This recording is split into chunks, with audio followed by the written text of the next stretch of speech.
आता पाहूयात गावाच्या बातम्यांचा वेगवान आढावा। जळगाव जामोद येथे शेतकऱ्यांनी संपूर्ण कर्जमाफीसाठी तहसीलदारांना घेराव घातला। कर्जमाफीसह विविध मागण्यांसाठी शेतकरी तहसीलदार कार्यालयावर धडकले। मागण्या मान्य न झाल्यास तीव्र स्वरूपाचं आंदोलन छेडण्याचा इशारा देखील यावेळी त्यांनी दिलाय। अमरावती शहरातील रस्त्यातील खड्ड्याविरोधात प्रहार संघटना आक्रमक झाली आहे। जिल्हाधिकारी कार्यालय परिसरातील आंदोलन केलेलं आहे। खड्ड्यातील पाण्यात बसून आणि बेशरमचं झाड लावून बांधकाम विभागाचा निषेध केलाय। आदिवासी बांधवांच्या विविध प्रलंबित मागण्यांसाठी येवला तहसील कार्यालयावर एकलव्य आघाडीच्या वतीनं भव्य मोर्चा निघाला। आदिवासी सरना धर्माला मान्यता द्या, भिल्ल प्रदेशाला मान्यता द्या, गायरान आणि वनजमिनी आदिवासींच्या नावावर करून द्या अशी विविध मागण्यांसाठी हा मोर्चा काढण्यात आला होता।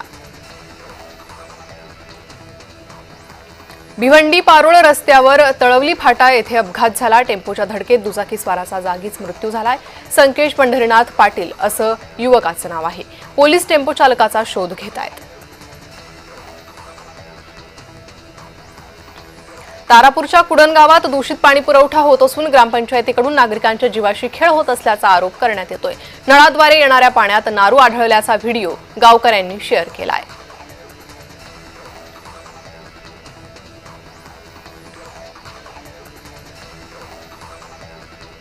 तर पाण्यात नारू आढळलेला आहे, त्यामुळे कारभारावर प्रश्नचिन्ह उपस्थित होत आहेत। नागरिकांनी या संदर्भात तक्रारी केलेल्या आहेत।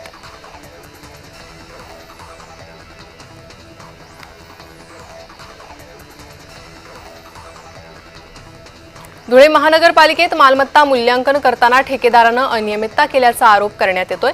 ठेकेदारावर गुन्हा दाखल करण्याची मागणी ठाकरे गटाच्या वतीनं पालिका आयुक्तांना करण्यात आली आहे।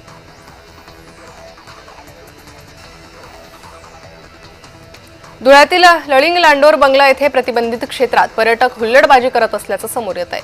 या गोष्टीचा त्रास पर्यावरणावर आणि अन्य पर्यटकांवर होतोय। प्रतिबंधित क्षेत्रात वन व्यवस्थापन समितीची सुरक्षा रक्षक नेमलेली असूनही कारवाई होत नाहीये। भंडाऱ्यातील कुडेगावात 3 वर्षांचा चिमुकला नाल्यात वाहून गेला। या घटनेनं कुडेगाव गावात शोककळा पसरली आहे। सुशांत उपरीकर असं मृत चिमुकल्याचं नाव आहे।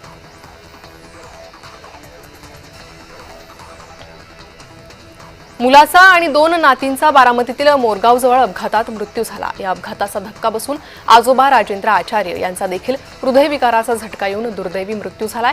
बारामतीतील मोरगावमध्ये ही धक्कादायक घटना घडली आहे। शनिवारी अलिबाग जवळील समुद्रात तुळजाई ही मच्छीमार बोट बुडाली होती। या बोटीतील बेपत्ता 3 मच्छीमारांचे मृतदेह तिसऱ्या दिवशी सापडलेत। एक मृतदेह सासवणे, दुसरा किहीम आणि तिसरा मृतदेह दिघोडे येथील समुद्रकिनारी आढळून आलाय। पंढरपुरात आषाढी वारी आणि आभार आणि कृतज्ञता मेळावा पार पडला। या मेळाव्यात शासनाकडून अधिकारी कर्मचाऱ्यांचं आणि आषाढी वारीमध्ये जबाबदारी पार पडलेल्या सर्व घटकांच्या प्रति कृतज्ञता व्यक्त करण्यात आली आहे। मुख्यमंत्री देवेंद्र फडणवीस यांच्या वाढदिवसानिमित्त सांगलीत देवाभाऊ केसरी बैलगाडा शर्यतीचं आयोजन करण्यात आलं होतं।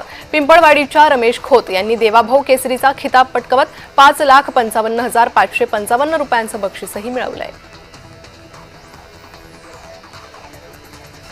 भंडाऱ्यात एमडीएन स्कूल मार्फत पहिल्यांदा बॉक्सिंग स्पर्धेचं आयोजन करण्यात आलं। तमिळनाडू, केरळ, पंजाब, आंध्र प्रदेश अशा अनेक राज्यातील खेळाडूंनी यात भाग घेतला।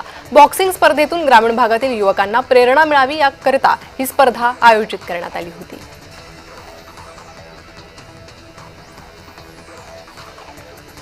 बारामतीत ओव्हरलोड वाहतूक करणाऱ्या ट्रक आणि हायवा वाहनावर वाहतूक शाखेच्या पोलिसांनी कारवाई केली आहे। या सर्व वाहनांवर खटले तयार करून ते प्रादेशिक परिवहन अधिकाऱ्यांकडे पाठवण्यात आलेले असल्याची माहिती वाहतूक पोलिसांनी दिली आहे।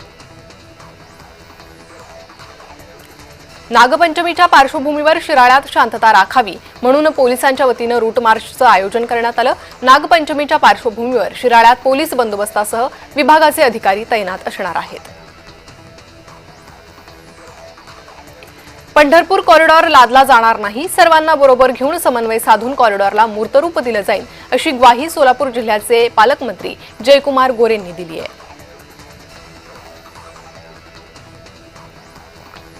2 महिन्यांच्या मासेमारी बंदी कालावधीनंतर आता जिल्ह्यातील मच्छीमार समुद्रावर स्वार होण्यासाठी सज्ज झालेत। 1 ऑगस्ट पासून मासेमारी हंगामाला सुरुवात होत असून सध्या जिल्ह्यातील खाडी तसेच समुद्रकिनारी मच्छीमारांची लगबग सुरू झाली आहे। मुंबई गोवा महामार्गाचं काम अपूर्ण असतानाही ठेकेदारांना टोल नाके पूर्ण करण्याची मात्र घाई झालेली दिसून येते। रस्त्याचं काम पूर्ण झालं नसलं तरी टोल नाके बांधून पूर्ण झालेत। या विरोधात शरद पवार गट आक्रमक झाला असून टोल नाके तोडण्याचा इशारा जिल्हाध्यक्ष रवींद्र चव्हाणांनी दिलाय। संभाजीनगरमधील हर्सुल टी पॉइंट ते समृद्धी लॉज पर्यंत रस्त्याचं रुंदीकरण होणार आहे। यासाठी महापालिकेनं आज परिसराचा ताबा घेण्यासाठी कारवाईचा मुहूर्त शोधला होता। त्यासाठी यंत्रसामग्री आणि पोलीस बंदोबस्ताचीही तयारी झाली होती। मात्र काही मालमत्ताधारकांनी केलेल्या विनंतीवरून मनपा प्रशासक जी श्रीकांत यांनी मालमत्ताधारकांना आणखी 1 दिवस मुदत देण्याचा निर्णय घेतलाय। पैठण शहरात गेल्या 3 दिवसांपासून पाणीपुरवठा ठप्प आहे। नगर परिषदेच्या मनमानी कारभाराचा फटका पैठणकरांना सहन करावा लागतोय। एकीकडे जायकवाडी धरणाची पाणी पातळी 83% पुढे जाऊनही पायथ्याशी असलेल्या पैठण शहरात पाणी नसल्यानं संताप व्यक्त केला जातोय। शनी शिंगणापूरचे माजी विश्वस्त नितीन शेटे यांनी आत्महत्या केली आहे। राहत्या घरी गळफास घेत त्यांनी आयुष्य संपवलंय। पोलिसांनी मृतदेह ताब्यात घेऊन शवविच्छेदनासाठी पाठवलाय। आत्महत्येचं कारण मात्र अद्याप अस्पष्ट आहे।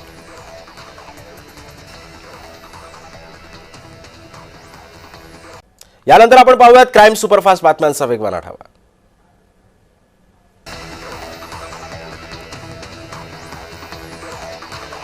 जालन्यामध्ये क्रीडा प्रबोधिनी वसतिगृहातील मुलींसोबत व्यवस्थापकानं अश्लील चाळे केल्याची धक्कादायक घटना समोर आली। या प्रकरणी गटशिक्षण अधिकाऱ्यांच्या फिर्यादीवरून गुन्हा दाखल करण्यात आला असून वसतिगृह व्यवस्थापक प्रमोद खरात याला अटक करण्यात आली।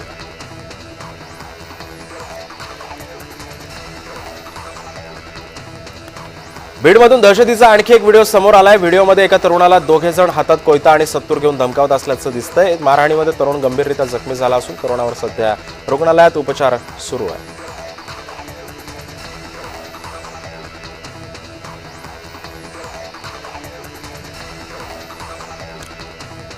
बीडमधून सध्या दहशतीचा आणखी एक नवा व्हिडिओ समोर आलेला आहे। व्हिडिओमधून एका तरुणाला 2 जण हातामध्ये कोयता आणि सत्तूर घेऊन धमकावत असल्याचं दिसतंय। मारहाणीमध्ये तरुण गंभीररित्या जखमी झाला असून सध्या त्याच्यावर उपचार सुरू आहे।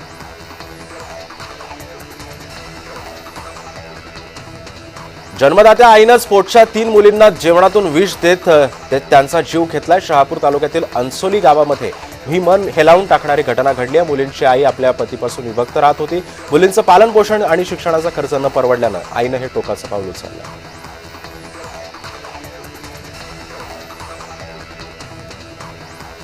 रायगडमध्ये 2 अल्पवयीन मुलांकडून 80 वर्षीय वृद्ध महिलेची हत्या करण्यात आली। सोन्याच्या दागिन्यांसाठी डिश रिपेअरिंगसाठी गेलेल्या मुलांनी वृद्ध महिलेला गळा दाबून संपवलं। मृत्यू नैसर्गिक वाटावा म्हणून दागिने चोरून मृत महिलेला घरात झोपवून पळ काढलाय।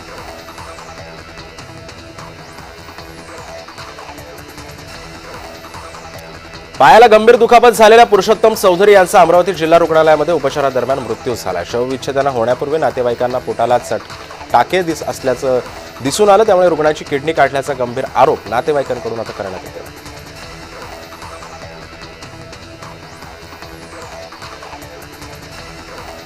पुण्याच्या कंपनीच्या 7व्या मजल्यावरून उडी मारून आयटी इंजिनिअरिंगनं आपल्या आत्महत्या केलेली आहे। पियुष कावडे असं या आत्महत्या केलेल्या आयटी अभियंत्याचं नाव आहे। पियुष मूळचा नाशिकचा असून तो हिंजवडीतल्या ॲटलास कोपको ग्रुप या कंपनीमध्ये कार्यरत होता।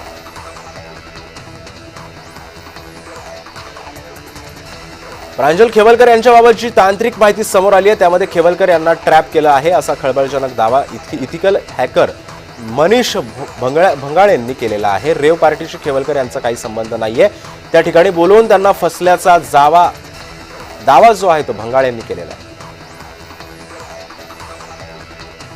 भिवंडीतील अशोकनगर येथील जैन मंदिरामध्ये झालेल्या चोरी प्रकरणी शांतीनगर पोलिसांनी केवळ 12 तासांच्यात आरोपीला अटक केली। आरोपीकडून 1,85,000 किमतीचा चोरीचा मुद्देमाल हस्तगत केलेला आहे।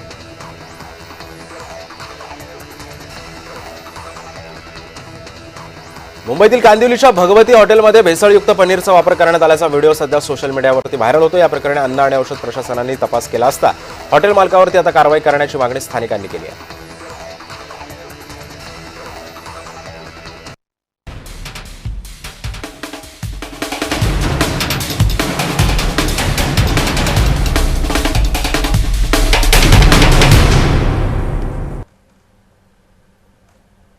आता पाहूयात मेट्रो सुपरफास्ट.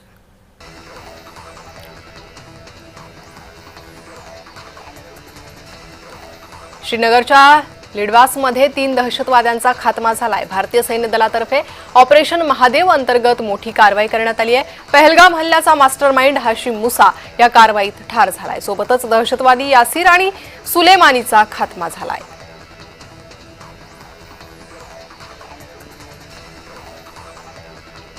हैदराबादमध्ये बॅडमिंटन खेळताना 25 वर्षीय राकेशचा हृदयविकाराच्या झटक्यानं मृत्यू झालाय.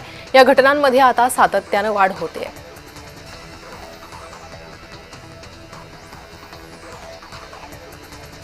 पनवेल सायन मार्गावर भाजीचा ट्रक पलटी झाला. चालकाचं नियंत्रण सुटल्यानं हा अपघात झालाय.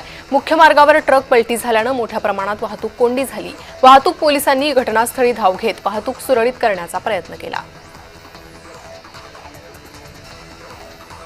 पनवेलकरांसाठी सुखद बातमी आहे. एसटीच्या नव्या बसेस ताफ्यात दाखल झाल्यात. लोकार्पण सोहळा पनवेल एसटी आगारात पार पडला. नवीन बस ताफ्यात दाखल झाल्यानं पनवेलकरांचा प्रवास सुखकर होणार आहे. भारतातील सर्वात मोठी आयटी कंपनी असलेल्या TCSनं कर्मचाऱ्यांची कपात होणार असल्याची घोषणा केली आहे. तंत्रज्ञानातील बदलांमुळे पुढील आर्थिक वर्षात सुमारे 12,000हून अधिक कर्मचाऱ्यांची कपात करणार आहेत.